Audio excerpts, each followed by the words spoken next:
Yeah. How y'all doing today, man? Y'all doing good? Hey, listen. I have been waiting for this for 2 years. Huh? 2 years. I have been waiting for the continuation of this show. Let me stop you right there. I know what some of y'all are thinking. Some of y'all are thinking that this Smitty, why you reviewing a cartoon? Let me just tell you something. This isn't any ordinary cartoon. This is Let me just give y'all a recap of season 1, okay? Just a quick rundown. There's a kid in this named Mark who is a teenager.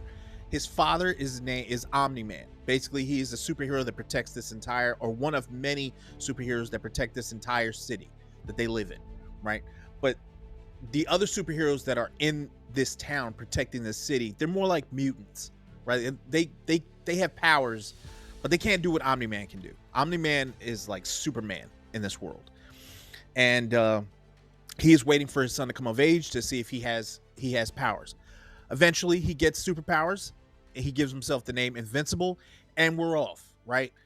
Regular show, no big deal until you're about halfway through this bad boy, and then shit just gets turned up.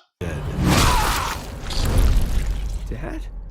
Omni Man gets a bug up his ass, and he flat out in the most gory, most satisfactory way just starts ripping the other superheroes to shreds, literally. And now you got to figure out why this is happening. Why did he do this? His son Invincible is not from Viltrum, which is where his father is from. So he feels a need to protect the people of Earth. And now you have an ensuing fight between father and son. And that fight is so ridiculous, so enjoyable to watch. And Ned just carries on into season 2. Everything is not cool. Mark is trying to prevent himself from being more like his father. So now that you have that intro, let's get into episode 1 of season 2. One caveat before we go into season 2. His daddy, Omni Man, my God, the ass whooping that Invincible took on the side of that mountain made his ass look totally vincible. Okay, he got his ass drug on the side of that mountain. You ever try to talk to your father or your parents with both your eyes shut? Because that's exactly what he did. He beat the shit out of Mark on the side of that mountain. And here's what it looked like. You, Dad. I still have you.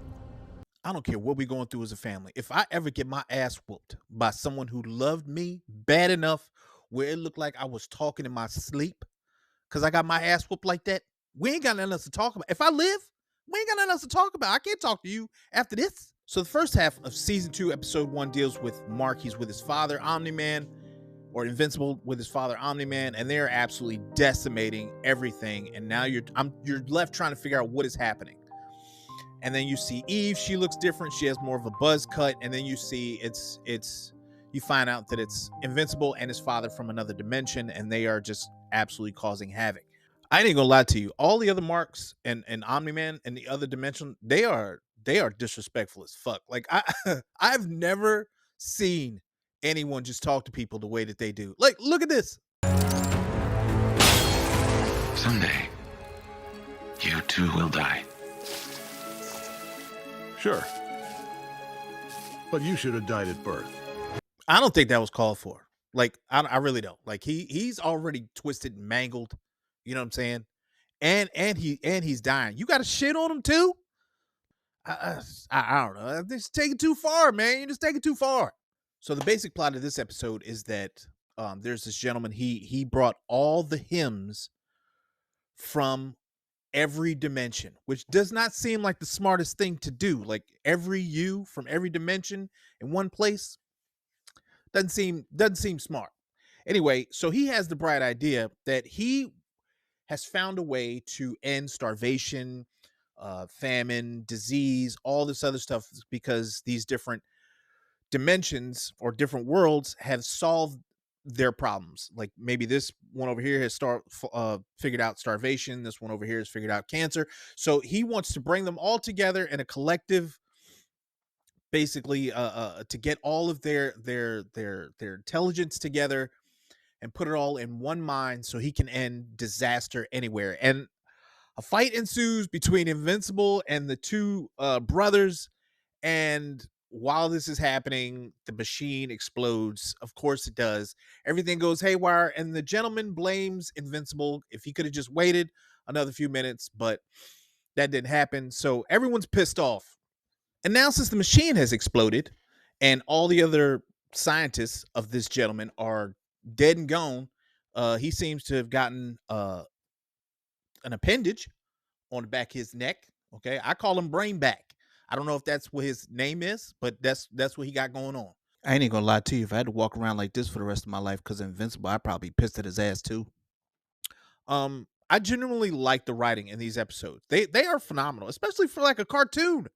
This is ridiculous. Like I've some of the plot points in some of these shows are better than what Marvel and DC are doing. It's definitely better than what's on Disney. That's for damn sure. There's one thing I'm glad that they fixed because I got tired. She was a hate the face for me. Definitely a hate the face. I got tired of looking at her and her attitude, and it was this broad right here, this one. I couldn't stand looking at her face. Every time Invincible had something to say, or he had to run off or something, she had something smart to say, or she, she like testing him, like, oh, maybe we should probably break up. And I'm like, well, fuck, you know what? I'm done. The overarching story, though, about the first season and looks like this season is that no one can really stop Omni-Man. He's too strong, and his son is trying to become the protector of Earth. Like everything else that happens, they're kind of like, I don't know, what you would consider side quests or things that happen, like filler episodes, or just kind of filler. But the main story point is about Invincible and his father, and the way he has been treated, the way his mother's been treated, and how he's going to try to stop him from taking over the planet. So I find it interesting. Is it the most compelling thing that I've ever seen? No. Is it good? Is it entertaining? Absolutely. Should you watch it? 100%. You should definitely give this a watch. Let me know what you think. If you've watched Invincible, like, share, subscribe if you enjoy the content, and I appreciate, as always, y'all hanging out, man. One caveat on this whole send me your ideas thing, okay? I need you to send me something that's kind of recent that other people are going to watch. You know what I mean? Like, I could do the review and I would gladly do it for you to make your day, right? But if you pick something from 10 years ago and it like 3 people watched it, right? You gonna watch it, but I gotta try to bring some eyes to the channel. You know what I'm saying? So just keep that in mind. Other than that, I love y'all, man. I love y'all. I love talking to y'all. I love trying to get back with y'all with the comments. And yeah, man, let me know. I will take suggestions. Just help me out. Help a brother out. All right. I love y'all. Y'all be easy. I'll see you on the next one. Later.